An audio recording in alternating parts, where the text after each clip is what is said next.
Hey, it's Chris, Liege Games. Let's talk Kickstarter games, but let's talk a little bit different.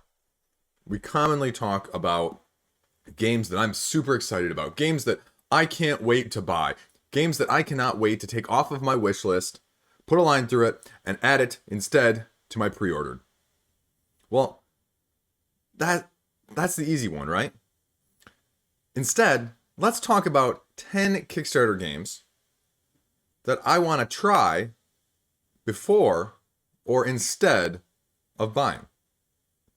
Games on this list, not upcoming games, games that have not launched campaigns, games that are in the future way too far out. Games that have already either come to backers or games that have already finished their campaigns and are in various stages of productions. These games tend to fall under the, well, if I had unlimited money, or if I had unlimited shelf space, I'd probably get them. But as per Alex's rating on Board Game Co., they're sort of the threes. You know, if the time is right and the collection and the people and all of that factor is right, maybe. But also, equally, not. We have plenty of those games. I see those all the time. But these are ones that have specifically stood out to me for various reasons that I think are worth talking about. Some very obvious, some less so. So, let's talk. Number 10, Onimaru. Nah, I'm just screwing with you guys. Sorry, couldn't resist this one. Can you believe that they still have the thing open for pre-orders? Sorry. Okay, on to the real list now. Number 10, Meeples and Monsters. AEG took the designer of Champions of Midgard and said, let's make a game that's sort of a combination of Champions of Midgard, Lords of Waterdeep, a little worker placement, a little monster fighting, you know, a little bit of everything. And that is what Meeples and Monsters is. You know, throw in a little Orleans there, mix, and poof. I was really looking forward to this game. And it has all of those key dynamic words that I would be interested in. Bag building, a little bit of press your luck when you're drawing them, less so on the worker placement side of things, but interaction, hopefully. It's by the guy who did Champions of Midgard, which is one of the few Euros, with the expansions, of course, that I could find myself enjoying when I played. And so I said, that sounds really intriguing. And I watched the video, I looked at the campaign page, and for the price, honestly, the price is pretty good. The mini expansion, the upgraded Meeples, the game, $49 plus shipping. It's probably going to hold its value, but I looked at Rado's video when he was playing it and what you were doing, and the such strong element of worker placement in combination with turns basically being multiplayer solo, where you're clearing your meeples for the most part off, and you're not even necessarily fighting for spaces. And I looked at it and I just said, I like it, but I don't love it. And that, in a nutshell, is what this list is about. It's the, I like this, but am I in love with it? Because if I'm not in love with it, it's not going to hit the table, and I'm going to end up trying to sell it or trade it later. And I'm better off spending my money elsewhere. That is what this game gave me the feeling of. I think it's going to be beautiful. I think it's going to be a very, very solid game. I just don't know if it's going to be a solid game for me. And it wasn't $70 that I was essentially willing to tie up to test. This would be one that I would be happy to trade for, or that I would be happy to play if someone put a copy in front of me, or AEG said, hey, would you be interested in reviewing this? It was just, in the end, too much of a worker placement and not enough interaction, probably for me, to feel confident that I am going to love it. So, despite wanting to like it a lot, I ended up passing. So, that is Meeples and Monsters. Number 9 is going to probably surprise you guys. The Stephen Feld City Collection, Hamburg and Amsterdam. Now I'm going to surprise you even further. It's not both of them. It's not even Hamburg. It's Amsterdam. I looked very closely at Bruges before this whole thing got announced, and I was on the verge of possibly buying a copy of Bruges for quite some time as a non-worker placement interested game party. However, when this was announced, the prices of said deluxeification for Hamburg, including the expansions, including the upgrades, including everything to go along with it, was less than what it would take me to get a copy of Bruges with the expansion at this point. And for a while, I was going for Amsterdam and Hamburg, but I thought I knew enough about Bruges and the game changes that I could feel confident in my ability to like it. I could not, however, say the same thing about Amsterdam, which, as you can see here, was a remake of Macau, which is probably the second of these Feldian games that I would have been interested in. But there was less information on Amsterdam on this page than there was on Hamburg, and that's saying something. And so it didn't give me the confidence, and I did not understand people wanting to have these same numbered editions. Like, I didn't understand that. You were willing to back a game so blindly at such a high level. Not only were you willing to get one game that had next to no information, but you were willing to get 2 more as well in the set of 4. That was what amazed me more than anything else in this campaign.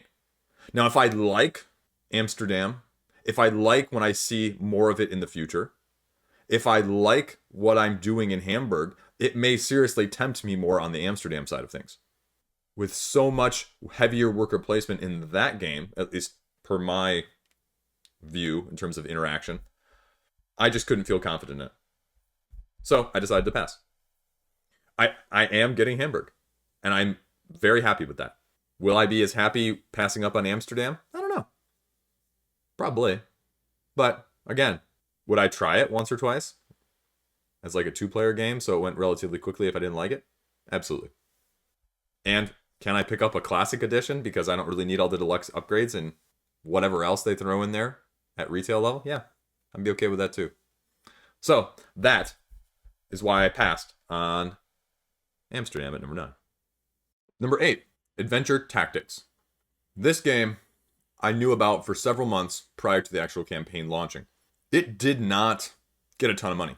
Only $126,000, which, yes, I know that's good, but for the excitement that I had it rated as at the time, I would argue it sort of underperformed for my level of hype. Clearly, other people were not as hyped as I was. But that's because it took sort of your dungeon crawl-esque RPG leveling up system and tried to meld it or mold it in the light of Final Fantasy Tactics, which is one of my favorite games of all time. I'm a big fan of the Final Fantasy series to begin with, but they tried to really adapt it in terms of the level up system and the dungeon crawl-esque nature of the movement and the tactical combat heavily around that. The problem was, I looked at this, like I looked at several others, and the exclusives that they threw in this, some of the miniatures, I think the exclusive couple side missions written by guests, minus what I knew about the retail side of things, I knew that those things were not important to me, and I knew that those things I would not miss if I got it at retail without. And I knew that then also retail would be less, which it is. And so I ended up passing. And this is the type of game, though, that I almost back sometimes because I know my own tendencies at retail, and I don't tend to pick up a lot of stuff at retail. I just don't. Period. It's something about pledging $100 or $150 on Kickstarter that I'm completely okay with, that Switch just flips and is okay. But forbid that I order $100 or $150 worth of board games and get free shipping from one of the major online marketers. So that is just the way my brain works, because I could get this one by now. It's at retail. The reviews are out there. The reviews are good. I think Dice Tower Tom Vassell even gave it a review of excellence, a seal of excellence. So the actual game itself is exactly what I'm looking for, exactly the next level up for a kid-friendly dungeon crawler with aspects that are going to be entertaining to an adult. But my retail block has prevented me from getting it. So someday I'd love to get it. Someday I'd love to play it. Will my kids have outgrown it by that point? Maybe. Maybe not. Because I think there is that appeal for adults as well. Just with all of the leveling up and the abilities and the adaptation that it provides for you. I think they're going to be doing a second Kickstarter sometime in the future, maybe in the next 6 months to a year. I don't know the exact date, but I've heard rumors. So, all in all, it was more the Kickstarter versus retail for me rather than I wasn't sure I'd like it. Because I'm sure I like it. It's just the justification in my head, and that's a little funny sometimes. As you've seen on some of these videos. So, all in all, that is Adventure Tactics number 8. Number 7, Endless Winter Paleoamericans. Now, again, the combination of worker placement and deck building is really appealing to me. Because I think it would open the door to that style a little bit more for me as a non-worker placement type of person. It's going to give me a strong deck building base so that it's able to temper my feelings for the worker placement side of things. And this game definitely has a unique theme. It has a unique approach to it. And the reviews and the comments all line up with what you would think. But, as with several of these on this list, I still got the feeling, especially during the Kickstarter campaign, that it was much more heavy on the worker placement side of things. And as much as I looked into it, I just could not shake that feeling. I just couldn't. And so it really put a big doubt in my mind because at the time, it was sort of the third of the big trifecta that's been out of Lost Ruins and Dune, and then this one. And people were hyping this one more than they were hyping the other two. And more than the other two are still being hyped. So this was the one, to go in on at that point. Especially with the value of the pledges that you were getting here with all of these modules and expansions and deluxifications because, it's going to hold up. But that's a huge price point for a maybe. And if I can't do that on Meeples and Monsters for $50, I'm not sure I can get anywhere close to doing it on Endless Winter for 2.5 times that. Even again, if it holds its value and you can sell it for $150, $175. If they say the value is going to be $205. Well, and that's MSRP, so we all know it's going to be a little lower than that. But anyway, full transparency here. Sometimes, maybe you guys have this feeling, maybe you don't. I see something getting popular, and my gut reaction is then not to like it, to go counterculture, if you will. And this also gave me that feeling. And I'm not sure if that's like a safety mechanism as well for my wallet. Like, oh, that's getting popular. Stay away from it. It's getting too popular. Stay away from it. But we'll find out in the long run if this was a good call or not. Because this is, again, something with that combination, as with the other two, that I would love to trade for and get to the table and see if I would like it. And if I don't, well, then I can get rid of it. But I'm not sure I would be able to justify putting the cash down for it in the first place. And again, everyone is saying that this is one of those games. You can see here the board game quote, the perfect board game, the hunt continues. So this, by all accounts, is already being hyped as better than the other two, essentially. It was pre-campaign, during campaign, while the other two were already at retail. That is big praise, and you have to wonder if it's going to live up to the hype. And probably it's going to live up to all of the hype. Or it's going to live up to a significant portion of it. Just because it lives up to the hype doesn't mean it's right for me. And that comment right there leads me to number 6. Number 6 being Dwellings of Eldervale. Seeing a theme here? I loved the look of this on Kickstarter. This is one of the few, again, Kickstarter worker placement style games that I've ever considered actually backing. And when I saw it, I knew it was going to be a very good game. I know a lot of people say that, but I feel like I have a good eye for looking at games and going, I think this is going to be a good game. Not necessarily always, is this going to be a good game for me, but is this in general going to be a good game? Especially at the stuff that funds at lower levels. And lower levels being only $500,000 here. But I looked at this and I said, this has classic, high rating, very, very well thought of all over it. It reminded me very much of the campaign when Gloomhaven first flew under the radar. And that is big comparison, I know, but that was sort of the vibe that I was getting from it. Now, time will only tell how people think of it, but many people had it as their best game of 2020, or one of their favorite games already of all time. And it took the fantasy element that I have not seen as well incorporated and utilized in a worker placement, and it has used it better than anything out there, arguably. Or perhaps not arguably. The big hang-up, obviously, as I've said with the other two, is you're not getting the standard on Kickstarter. Let's not kid ourselves here. You're maybe not even getting the deluxe. But the legendary was $140. Now, it's something like 200 and something at retail. So, I mean, yes, this is also one of the few that was actually significantly higher at retail. It reminds me more of Madara in that sense, that they probably underpriced it and lost some money. Some, probably not a lot.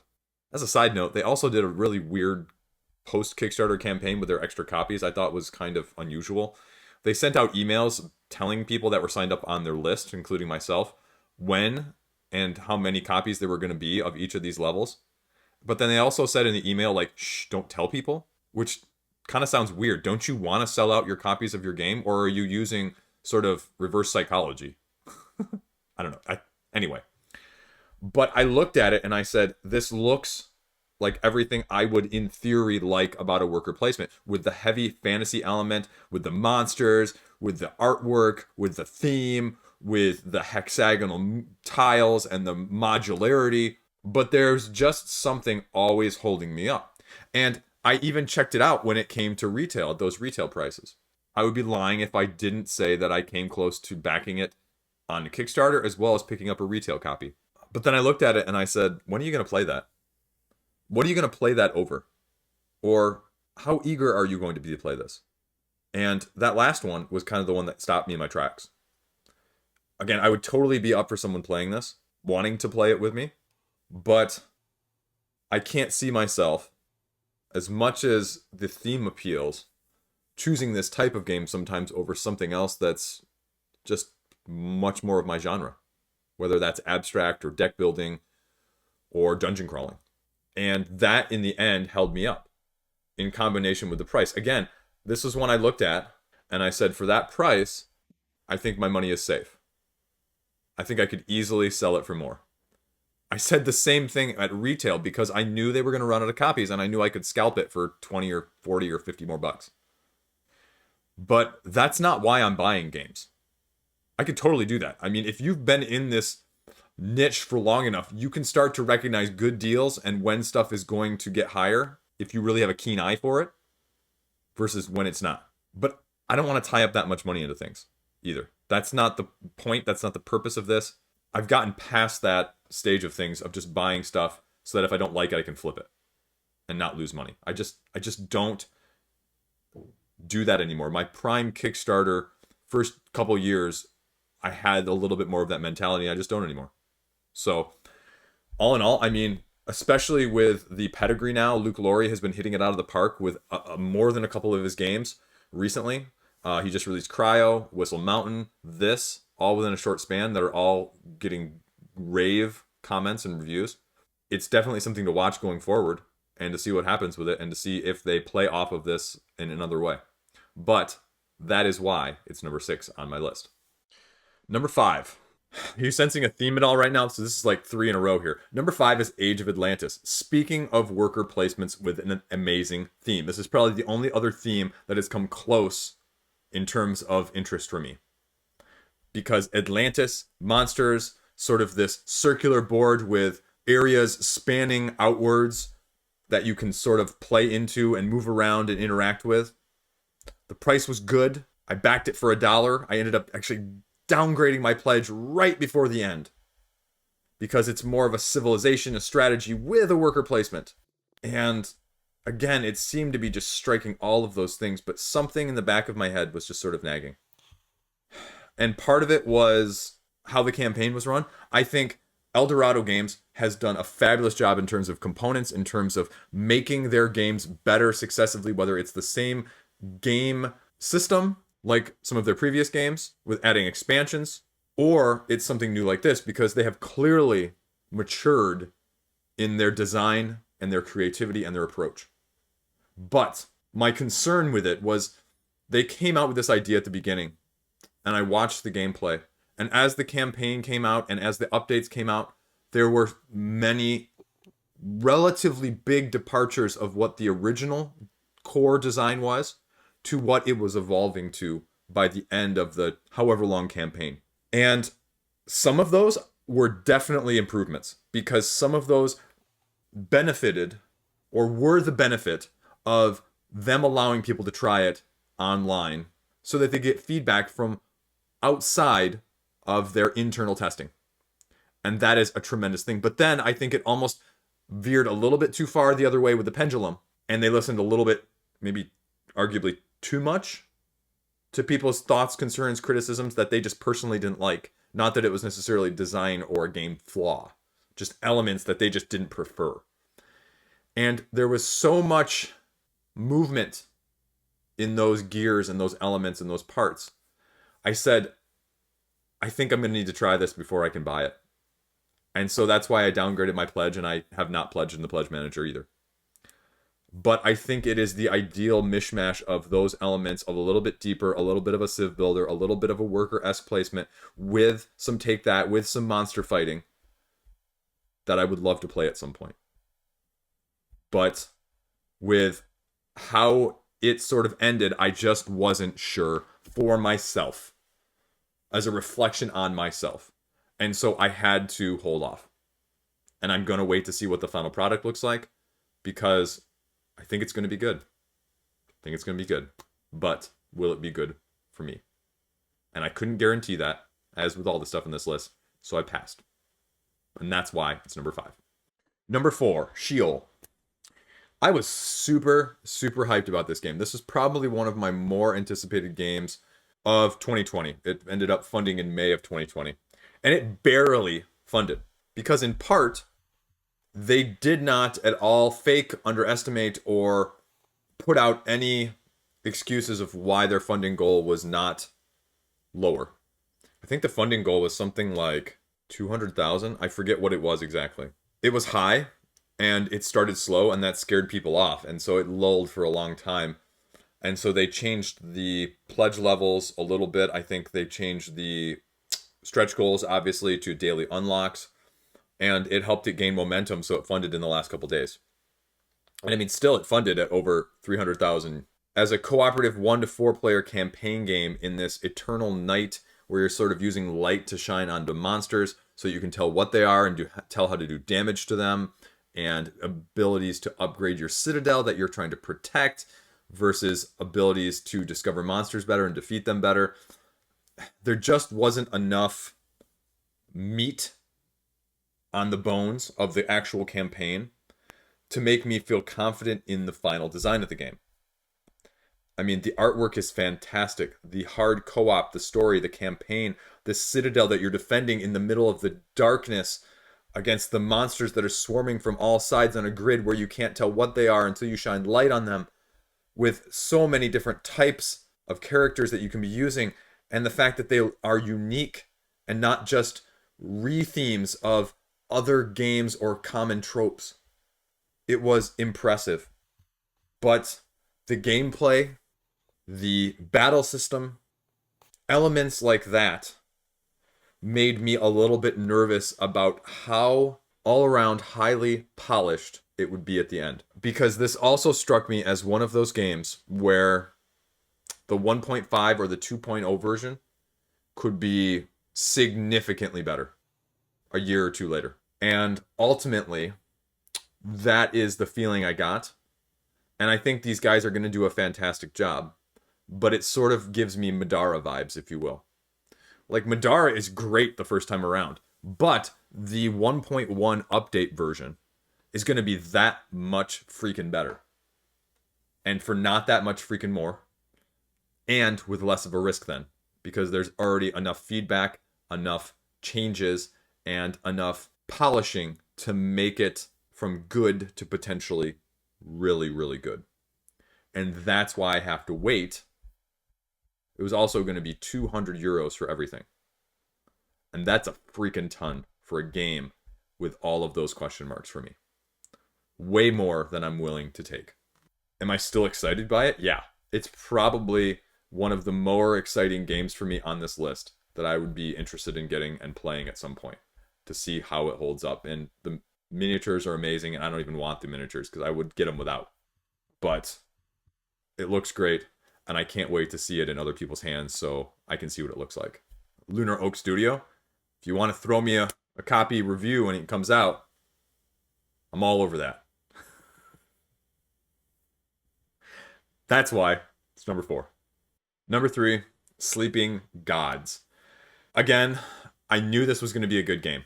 There has not been really a bad Ryan Laukat game. It's just most of them have not been for me. I do not enjoy a lot of the other types of worker-esque placement games. That style of his game, that he's just not for me. But I recognize the quality that is put out. And I looked at this and I said, it's going to be that, only a mishmash of some of the stuff I actually do, like with the campaign, with the traveling, with the campaign book. And I said, this is going to be good. But I looked at the price for $70 and then $100 and then $125 and $150. And I said, no way. I just can't justify it. One, contrary to what you've heard me say in the comments, I think you can have too many campaign games. And this was that line for me. Also, I am not a fan of mandatory deluxeifications unnecessarily. That is the metal coins. I don't need 16 copies of metal coins, and metal coins don't have to go with every single game. I understand why people like them, but I do not understand designers and or publishers' obsession with them. I just don't. And so I said I can get a copy of the base game of Sleeping Gods at retail at one of the big distributors for less than $70. And yes, the expansion that's going to come, the free expansion that's going to be here at the $100 level, plus the Tides of Ruin, plus the $40 coin. Yes, you could not buy all of that for $100 at retail. But as with the campaign games, do I really need those 2 big expansions if I'm not sure I like it? And the metal coins. I've got plenty of other campaign games sitting on the shelf. Do I need another that's not going to get played? Especially one that I have more concerns about the style of the game, as well as some of the upkeep. As I watched some of the gameplay video, that was a bit more than I felt like I wanted to deal with. Is it a great game? I'm sure it's a great game. If somebody pulled out a copy, again, just like everything else on this list, would I play it? Absolutely. If he sent me a copy, I'd be all over it. But I can't justify it right now, given its competitors either. I also just wasn't sure about some of the management of the crew, and a little bit too as much in terms of what you needed to balance with all of the crew abilities and keeping the ship going and everything that went along with that. As much as this is probably the game that has the most appeal in terms of theme, in terms of artwork, in terms of a package as a whole that I've ever been interested in from Red Raven Games. So it was a tough pass, I won't lie. I've debated about even picking it up now, again at retail several times. And I would love to get a copy sometime in the future, but I just don't know. Then, if I don't know, like I said at the very beginning, I'm going to have to pass. So I'm hoping that someone I know eventually gets a copy of this and we can play it, so I can compare it to other things that are out there. But we'll see. Meanwhile, I have way too many other campaign games that I'm not playing. So that's why it's number 3. Number 2 is Return to Dark Tower. I almost completely forgot about this one and almost didn't put it on the list. I did not leave previously with Restoration Games with a great feeling of satisfaction of the remake of Fireball Island. I thought it was fine. The components of the board and some of the pieces were not nearly up to the standard that I thought and hoped that they were going to be. And I think it was based more on nostalgia than actually that I liked it and was desiring it. And my kids kind of liked it, and that was the main justification in my head when I ordered it, is this would be a great kids game. But it was very fiddly, and I don't use that word, but you'll understand it in this case, in terms of the setup. In terms of the marbles staying there, some of the divots were not the best. Some of them were not easily to keep the marbles in place. The tokens were fine. The molds were mostly good. They were slight variation stuff. And so I was not hugely impressed by it. And part of that was due to my higher expectations. So partly I am definitely to blame. So when it came to Return to Dark Tower, I wasn't quite sure how to feel about this because I have never played the original Return to Dark Tower. So, blasphemy, take that for what you will. Gasp, gasp, the horror, the shock.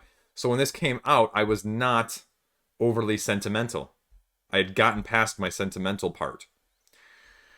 And I was also intrigued by this, but also a little bit concerned about it was a lot of presentation, again, sort of with Fireball Island, and it would not necessarily have the gameplay that I was looking for because there was really an emphasis on the tower itself and the fact that it lights up and everything that goes along with that.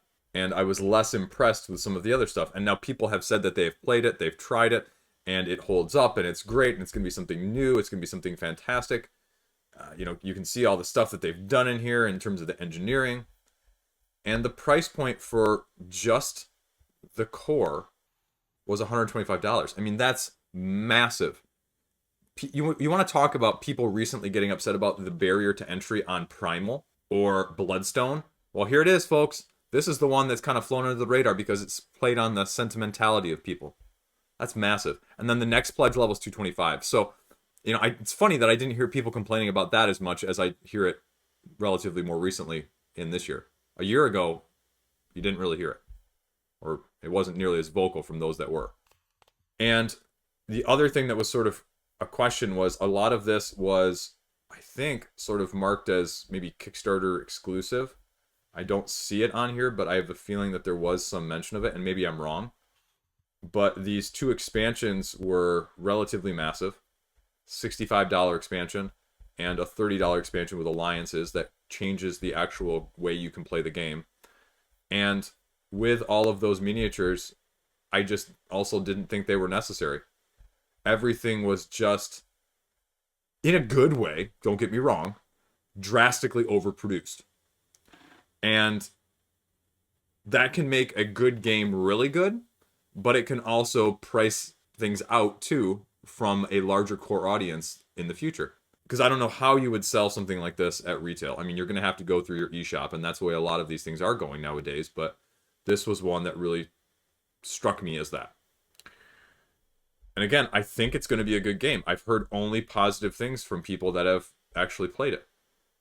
But for what I was going to want, the two heroes, adding the depth, and potentially all of the foes, because not only did they do any foes, I guess the one positive thing I'll say is that this expansion, as far as I can tell, with the Dark Horde foes, was a little superfluous. They did go more of the Awakened Realm side of things, where they said, you know what, we're covering all of the guys in there, but you don't need all of these either. So I guess I would wish that if you're going to offer this as optional with these miniatures, are you going to offer just the base game as optional with no miniatures as well in the future? And so then maybe that drops the price point down from below 125 or below the 150 MSRP. The MSRP is maybe now 175. I don't know. And that would be of more interest. Because, I mean, I think it looks spectacular on paper.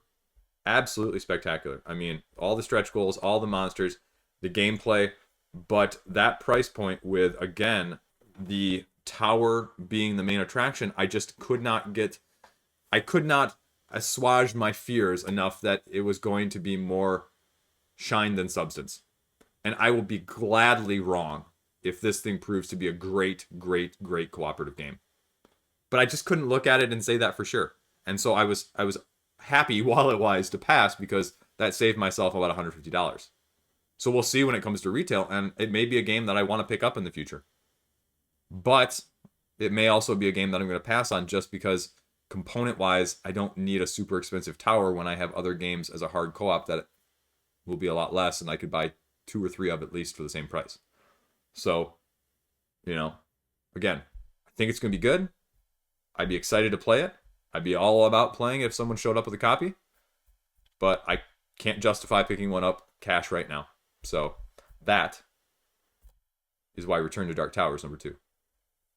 Number 1, Stormsunder, Heirs of Ruin from Lazy Squire Games. Now, this was a bit of a divisive game when it came on Kickstarter, because Lazy Squire Games had not even finished or gone into production, essentially, of their previous game that was miniature heavy, that was sort of Kingdom Death Monster-esque, meeting jungle sort of theme of Wild Ascent. And now that is currently being fulfilled and in the process of being fulfilled, I believe. But when this one came out, people were a little bit torn because, speaking of high barriers to entry, the core pledge of this, with 1,100 cards, 100 miniatures, and a 300-page campaign book, was $150. And if you wanted all three, you're talking $450, and that is not even the all-in.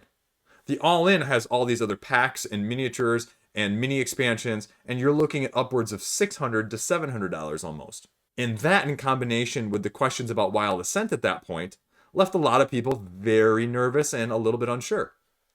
Because that's a ton of money, folks. Last time you paid $500 for a game, it was probably Kingdom Death, if anything else. And they raised a very, very, very respectable $816,000.